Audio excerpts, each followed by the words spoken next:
बिहार विधानसभा चुनाव चर्चा में महिषी विधानसभा क्षेत्र क्रमांक 77 में 17 केटिया प्रखंड बिहार पंचायत में जनशक्ति जनता पार्टी के टिकट पर नूनू यादव उर्फ देवनारायण यादव जो मैदान में है, खास बातचीत हुई। Vande Bharat live TV news channel के लिए ब्रिज किशोर नंदन, ब्यूरो चीफ, सहरसा जिला की रिपोर्ट। और यहाँ आते ही हमारी मुलाकात होती है जनशक्ति जनता दल के उस कद्दावर नेता से जिन्होंने आज तक सिर्फ और सिर्फ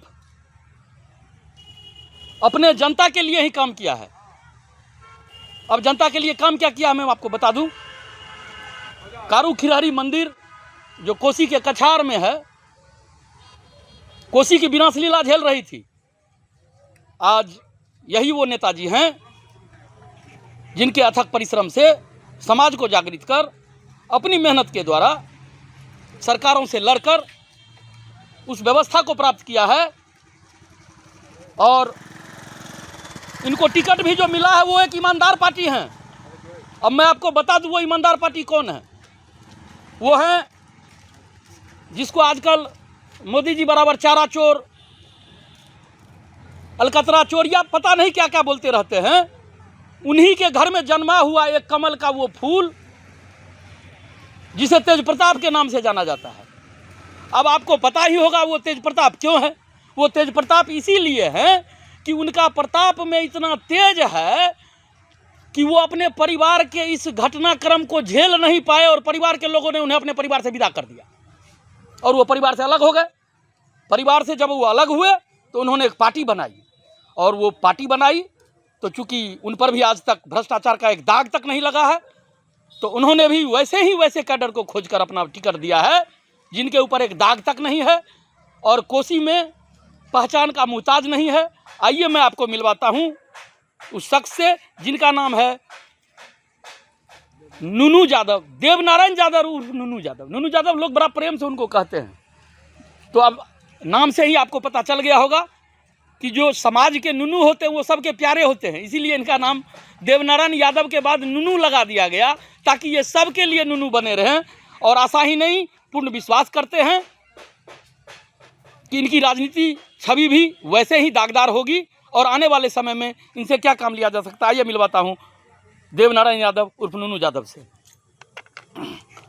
सर, जनशक्ति जनता दल के द्वारा आपको टिकट मिला है जी।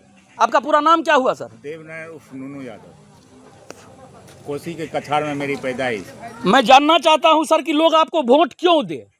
लोग वोट हमको इसलिए दे कि मैंने अनवरत अपने परिवार के बीच में, अपने कोसी के बीच में, अपने ग्रामीण के बीच में, अपने नगर के बीच में, अपने शहर के बीच में अनवरत मैं रहा करता हूं। और मेरे जैसे व्यक्ति को थोड़ी सी भी अगर कोई सेवा करने का, कोई सेवा देने की अगर उसको लगता है जिन्हें सेवा मिलनी चाहिए, उनको ये होना चाहिए, तो मैं 100 शरीर उनके पास पहुंचता हूं। 100 शरीर मैं उनके पास जाता हूं। मेरे जैसे व्यक्ति से जितना बन पाती है मैं उनको भरपूर सहयोग करता हूं। मुझे बहुत प्यार मिलता है, मुझे बहुत आशीर्वाद मिलता है। दरअसल मैं कोसी के कछार में जन्मा हूं, दोनों तटबंध के बीच में मेरी पैदाइश हुई है और मुझे मालूम है कि कोसी में कितनी परेशानी है, कितनी त्राहिमाम है।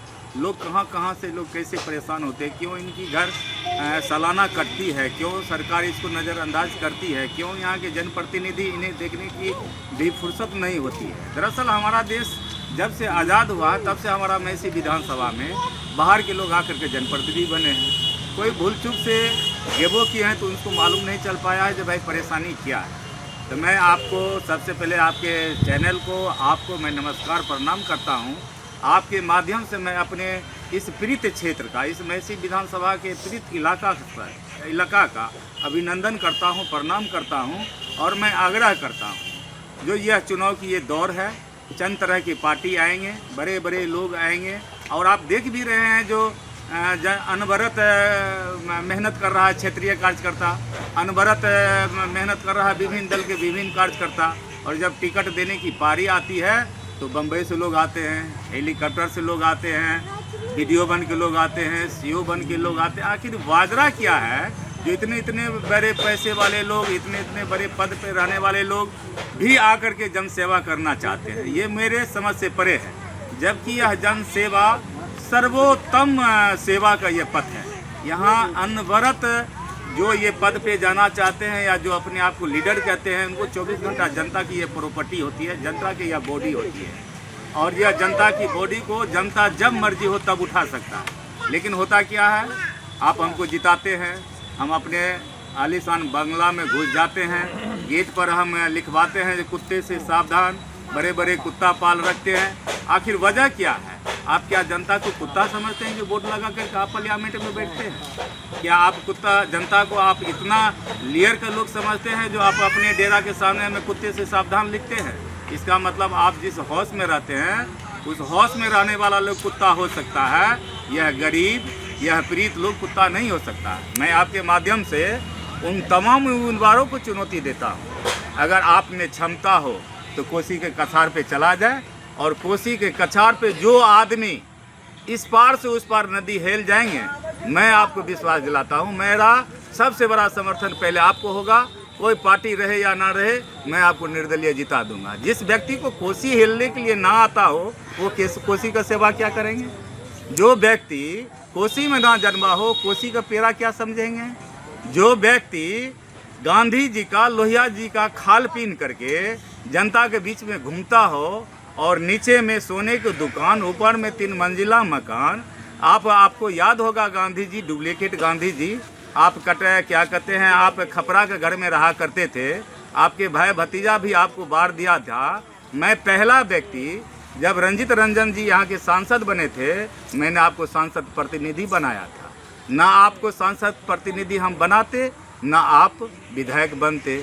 मेरे सांसद प्रतिनिधि के टाइम में ही आपको तीर छाप वालों ने विधायक बनाया, शंबुल दिया। और आप मैं नहीं कह सकता हूँ, आप भी अभिभावक हैं, हमारे गार्जियन टाइप के लोग हैं, हमारे ही इलाका के लोग हैं, तो बहुत बात आपको हमें नहीं कहनी है। लेकिन आपसे भी मेरी आग्रह है कि आपकी उम्र हो गई, अब आप बूढ़ा हो गए, ठीक है, आप हमारे दादा परदादा हैं, हमारे समाज के लोग हैं, आपको बार बार मेरा प्रणाम है। मैं आपसे आग्रह करूँगा, अब आप कोसी को बख्श दीजिए, कम से कम कोसी पर दया कीजिए। कोसी के जो आपने हाल किया, कोसी का जो आपने रवैया किया, बहुत दुखद है, बहुत दुखद है। क्यों धोती कुर्ता पहन करके आप कहते हैं मैं लोहिया जी, कर्पूरी जी, गांधी जी का पथ पर चलने वाले व्यक्ति हैं? आपको 10 बरस का मौका दिया जनता ने, बताइए कौन सा काम कर दिया आपने? मेरे समझ से तो एक भी ऐसा काम आप नहीं किए जो जनता को डायरेक्ट फायदा करता हो। अभी तो मैं कुछ नेताजी को ये भी देख रहा हूँ कि वाल्मीकि समाज में जाकर के छठ का सूप डगरा भी वो बना रहे हैं। इस विषय में आपका क्या कहना है नेताजी? कोई अगर वाल्मीकि समाज का शुभचिंतक हैं, अगर आप उनको बहुत प्यार करते हैं तो आप उनके यहाँ एक बार भोजन करके दिखाइए। सिर्फ फोटो खिंचा लेने से आप नहीं होगा। यहाँ पे ये आत्मा में जगह होना चाहिए सेवा करने का भाव का। यहाँ पे आप जब तक प्रेम नहीं जगाते तब तक सेवा नहीं होगा। आप फोटो खिंचा लेने से क्या होगा? आप उनके प्रति कोई सद्भावना नहीं है तो उससे क्या होगा? यहाँ से आप फोटो खिंचाते हैं, जब तक यहाँ से फोटो नहीं खिंचाएंगे वो वाल्मीकि जी का कभी कोई क्या कहते हैं सेवा नहीं हो पाएगा। मैं एक बात आपको बताना चाहता हूँ, आपके माध्यम से ही आपको बताना चाहता हूँ और आपसे ही मैं पूछना चाहता हूँ। जिस अम्बेडकर की बात करते हैं, जिस अम्बेडकर ने संविधान की रचना की, जिस अम्बेडकर ने इतनी बड़ी व्यवस्था को देश आज़ादी के बाद धरती पे लाए, और वह अम्बेडकर जी उसी वाल्मीकि समाज से बिलोंग करते हैं। इतना देश 100 वर्ष बीत गया आज़ादी का, मेरा जितना भी वाल्मीकि है सब रोड के कात में शुगर चरा रहा है। कौन सा आप संविधान बनाए हैं? किसके संविधान पर आप लोग चल रहे हैं? किसको आप सहयोग कर रहे हैं? बारे बा संविधान बनाने वाले, अबारे बा संविधान को इम्प्लीमेंट करने वाले। मैं आपके माध्यम से मैं आप एक आग्रह करता हूं, सुझाव देता हूं, अगर भैया जी, अगर आप वाल्मीकि जी का सही में शुभचिंतक हैं, वाल्मीकि जी का सही में आप क्या कहते हैं दया करने वाले व्यक्ति हैं, सही में डॉक्टर अंबेडकर जी ने यह संविधान लिखी है, तो मेरा आग्रह होगा सबसे पहले आपको वाल्मीकि जी का काम करना चाहिए। बताइए, एक भी आदमी का कहीं घर है क्या? रोड के कात में वो बेचारे बसे हुए हैं, टोटल गंदगी वो साफ कर रहे हैं, टोटल का टोटल लोगों को आप रात भर खटाते हैं, मरल गाय भैंस बकरी को आप उठवाते हैं और कहते हैं हम संविधान के रक्षक हैं, संविधान के हम बहुत बड़ा पूरक हैं।